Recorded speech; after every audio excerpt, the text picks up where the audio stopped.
نبی پاک علیہ السلام نے ارشاد فرمایا، سرکار فرماتے ہیں کہ ایک بندے نے نیک تھا لیکن اس نے ایک بلی کو باندھ دیا، پانی نہیں پلایا، کھانا نہیں دیا، بلی مر گئی، فرمایا اس کے باوجود نیکیوں کے اللہ نے اسے جہنم میں ڈال دیا۔ ایک فاحشہ عورت ہے، توجہ ہے میری بات پر؟ ادھر دیکھیے گا ذرا، ایک بہت گناہ کرنے والی بی بی ہے، وہ گزر رہی ہے، کتے کا چھوٹا سا بچہ پیاسا ہے، مدینے والے محبوب علیہ السلام، میں کہتا ہوں اس کی اتنی خوش قسمتی تھوڑی ہے کہ میرے نبی نے اس کا ذکر کر دیا ہے، اس سے بھی بڑی کوئی خوش قسمتی ہوگی۔ محبوب پاک علیہ السلام ارشاد فرماتے ہیں کہ وہ عورت گزر رہی تھی تو کنویں کے کنارے سخت گرمی کے موسم میں کتے کا بچہ پیاسا، لوگ یہاں بلا وجہ الجھ جاتے ہیں، کہتے ہیں ساری زندگی انسان گناہ کرے اور کتے کے بچے کو پانی پلائے تو بخشا جائے۔ او بھائی، مطلب یہ نہیں کہ وہ کتے کا بچہ تھا، مطلب یہ تھا کہ اس کے دل میں اللہ نے، اس کے سینے میں اللہ نے رحمت والا دل پیدا فرمایا تھا، اور انسان کی نہیں، وَلَٰكِنْ يَنْظُرُ إِلَىٰ قُلُوبِكُمْ، رب جب دیکھتا ہے تو وہ دل دیکھتا ہے، تو اس کے سینے میں جو دل تھا وہ رحمت والا تھا، سخت گیر نہیں تھا۔ کتے کا بچہ پیاسا، کنویں کے کنارے، گرمی بڑی سخت، گزر نہیں جاتے لوگ، اپنا بچہ اسی کے آگے، اور جس کو دکان پہ رکھا ہے اس کو کہا پیسے نہیں لینے، پکڑ سائیکل، لا سودا، جلدی جا، دھوپ ہے تو پھر کیا ہوا، تو نے میرے سے 8,500 پورا نہیں لینا، اپنا بچہ چھپا کے رکھا ہے، گزر رہی ہے، بچہ دیکھ لیا، کتے کا بچہ پیاسا، لکڑی کے جوتے اس خاتون نے پہنے تھے، اس نے اپنے دوپٹے کو پھاڑ کے 2 حصوں میں کیا، اور پھر اس نے وہ اپنا جوتا لکڑی کا کنویں کے اندر لٹکایا، اور پانی نکال کے تو یوں کر کے جب وہ بچے کے منہ میں اڈیل رہی تھی تو عرش کا مالک راضی ہو رہا تھا، اس کو پیدا کرنے والا رب راضی ہو رہا تھا، اور میرے حبیب فرماتے ہیں چند قطرے اس بی بی نے اس کے منہ میں پانی کے کیا اڈیلے، خدا کی رحمت کو جوش آیا، فرمایا فرشتو اس کے گناہ والی لسٹ ساری پھاڑ دو، میں نے اسے جنت دینے کا فیصلہ فرما لیا ہے۔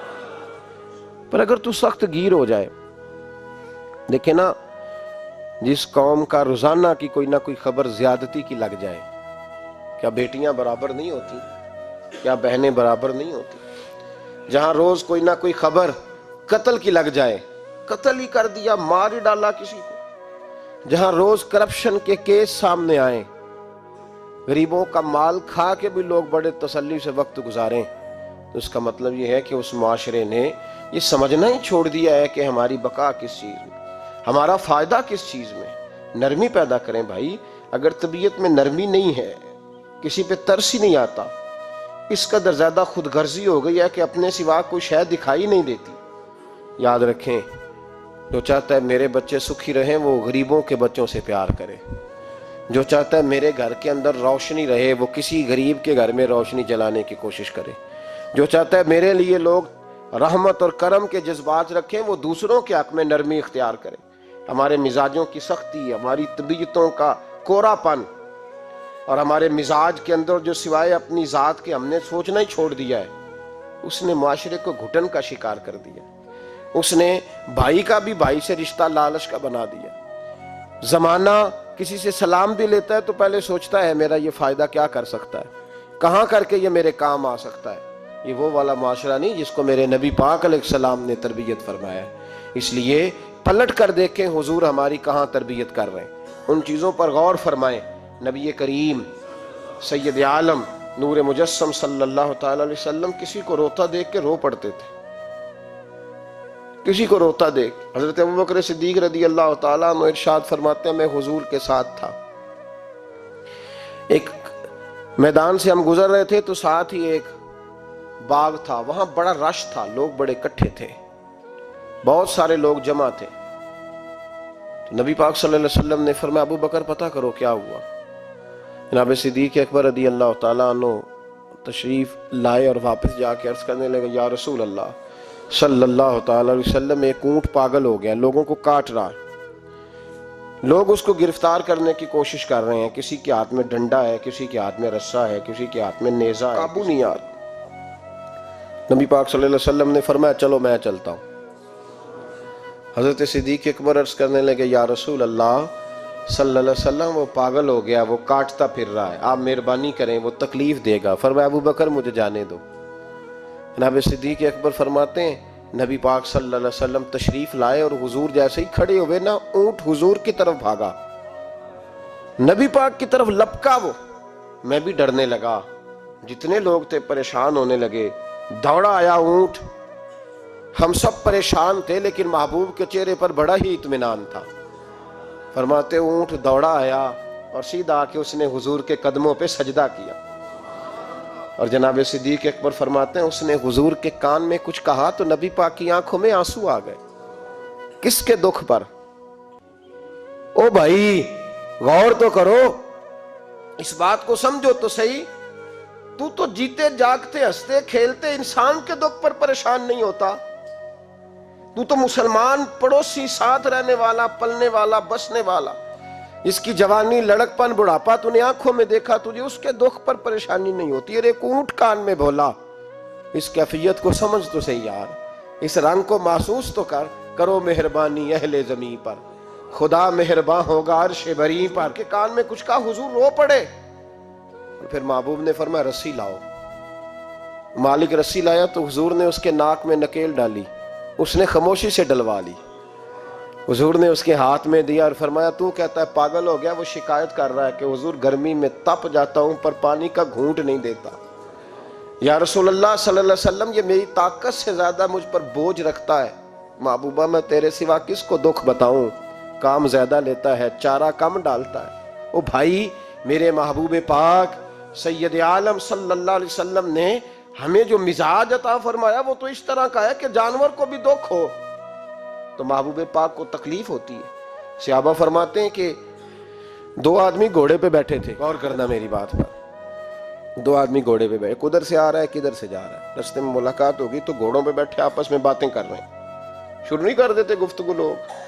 ہمارے زمانے میں تو کوئی بندہ تھوڑا تگڑا ہو، وہ کار پہ آ رہا ہو اور جیسے ایک دوسرا چودھری کار پہ آ جائے تو ساری سڑک بھی بلاک ہو جائے تو کہنے نے کوئی آگ بجھانی جا کے، تو نہیں پتا دو چودھری کھلوتے ہیں، انتظار کرو، ٹھہر جاؤ، ہمیں نہیں پتا کہ ہم سیٹھ صاحب ہیں، کل نہیں تو کار نہیں خریدی یار، تم کیا تو راستہ دے دو، یہ کیسے ہو سکتا ہے؟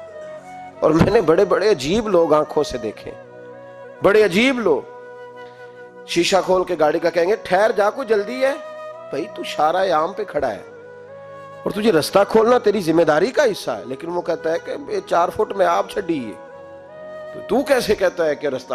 یہ جو خوبصورت مزاج قومیں ہوتی ہیں ان کا یہ رویہ نہیں ہوتا کہ جہاں طبیعت چاہے، جہاں جس طرح اس کا دل چاہے وہ کرے۔ تو خیال کریں کس چکر میں قوم پڑ گئی۔ اس کا مطلب یہ ہے کہ جس کو مرضی تکلیف دیتے پھرو۔ نبی کریم سید عالم صلی اللہ علیہ وسلم نے فرمایا اللہ نے میری برکت سے ساری زمین مسجد بنا دی ہے، جہاں نماز پڑھو گے اللہ قبول فرما لے گا، لیکن فرمایا رستوں میں نماز نہ پڑھنا، لوگوں نے گزرنا ہے، رستوں میں شارع عام پر نماز کی نیت باندھنے کی اجازت نہیں ہے۔ تو میرے عزیز بھائی غور فرمائے، دو آدمی، ایک ادھر سے گھوڑا لے کے آ رہا ہے، کدھر سے جا رہا ہے، دونوں جا رہے تھے، آپس میں دونوں نے بات چیت شروع، قریب سے نبی پاک صلی اللہ علیہ وسلم گزرے تو سرکار رکے، ان دونوں کو فرمایا نیچے اترو بھائی گھوڑوں سے، اتر آئے تو 2 جملے محبوب نے، خیر الکلام ما قل و دل، 2 جملوں میں بات محبوب نے مکمل کر دی۔ فرمایا جانوروں کو سواریاں بنایا کرو، کرسیاں نہ بنایا کرو، سواریاں بنایا کرو انہیں، کرسیاں جب بیٹھنا ہو تو نیچے اترو، کسی کرسی پہ بیٹھ کے بات کرو، یہ سواری کے لیے ہیں، ان کے اوپر بوجھ اس وقت بنو جب تم نے سفر کرنا ہے، تم بوجھ بن گئے۔ تو جو محبوب سید عالم صلی اللہ علیہ وسلم اتنے جذبات رکھیں کہ کسی آدمی نے جانور کو کھڑا کر کے صرف سواری کر لی، محبوب تو اسے منع فرمائے۔ اور یہاں ہم جیتے جاگتے لوگوں کا رستہ روکیں، ایمبولنس کو رستہ نہ دیں، ان گاڑیوں کو جو امدادی کاروائیوں کے لیے پہنچ رہی ہیں وہ کہیں کہ صاحب رستہ دینا پسند نہیں کر رہے۔ تو بھائی رحم اور کرم جن جذبات میں ہوتا ہے، جن سینوں میں ہوتا ہے، ان سینوں کو میرا رب محبوب رکھتا ہے، ان کو پسند کرتا ہے۔ امام غزالی رحمت اللہ تعالی علیہ طریقت میں، تصوف میں، منطق میں، فلسفے میں، حدیث میں، تفسیر میں، ہر جگہ امت کی رہنمائی کرنے والی شخصیت۔ امام غزالی رحمت اللہ علیہ وصال کر گئے، ایک آدمی آپ سے بڑی محبت کرتا تھا، وہ کہتا مجھے امام صاحب خواب میں ملے، تو میں نے کہا حضور انتقال کے بعد آپ پہ کیا گزری؟ تو فرمانے لگے میں نے اپنے رب کو بڑا ہی کریم پایا ہے، میں نے اپنے مالک کو بڑا ہی مہربان پایا ہے، وہ بڑا معاف کرنے والا ہے۔ تو فرمانے لگے، میں نے عرض کی کہ حضور آپ نے دین کی نوکری بڑی کی، خدمت بڑی کی، کتابیں لکھی، درس، تدریس، واعظ، نصیحت، تبلیغ، بڑا کچھ کیا، اس سبب سے اللہ نے آپ کو معاف کیا۔ تو امام غزالی فرمانے لگے نہیں بھائی، سبب تو کوئی اور چیز بنی ہے۔ کہا وہ کیا؟ تو امام صاحب فرمانے لگے میں ایک دن تحریر لکھ رہا تھا تو اپنا قلم میں نے سیاہی میں ڈبویا، گرمی بڑی شدید تھی، جب اس قلم کو میں لکھنے کے لیے اٹھا رہا تھا نا تو ایک مکھی آ کے بیٹھ گئی اور وہ سیاہی چوسنے لگی۔ میرے دل میں خیال آیا بیچاری پیاسی ہے، چلو اچھے طریقے سے چوس لینا، اس کی گرمی تھوڑی ٹھنڈی ہو جائے گی تو میں دوبارہ سے سیاہی لگا لوں گا۔ فرماتے میں نے اسے وہ موقع دیا، اس نے اچھے طریقے سے اس سیاہی کو پی لیا، وہ تو اڑ گئی، بات ختم ہو گئی، میں بھول گیا، کبھی یاد ہی نہیں آیا۔ فرماتے ہیں جب میرا حساب ہونے لگا تو مالک کونین نے پوچھا غزالی وہ جو مکھی پہ رحم کیا تھا تو تیرا اس سے کیا لالچ تھا؟ کیا لالچ تھا؟ نہ تو اس کا کوئی ووٹ بینک تھا، نہ تیرے کام آ سکتی تھی، نہ وہ کوئی ڈیوٹی کر سکتی تھی، نہ تیری کوئی وہ تیری تعریف کر سکتی، اس بے زبان سے کیا لالچ تھا؟ کیوں موقع دیا؟ تو امام غزالی فرمانے لگے مولا تیری مخلوق سمجھ کے، اللہ تیری مخلوق سمجھ کے۔ تو رب کریم نے فرمایا تو میری مخلوق پہ رحم کرے تو میں تیرے اوپر رحم نہ کروں؟ کھول دو جنت کے دروازے، میں نے غزالی کو بے حساب جنت عطا فرما دی۔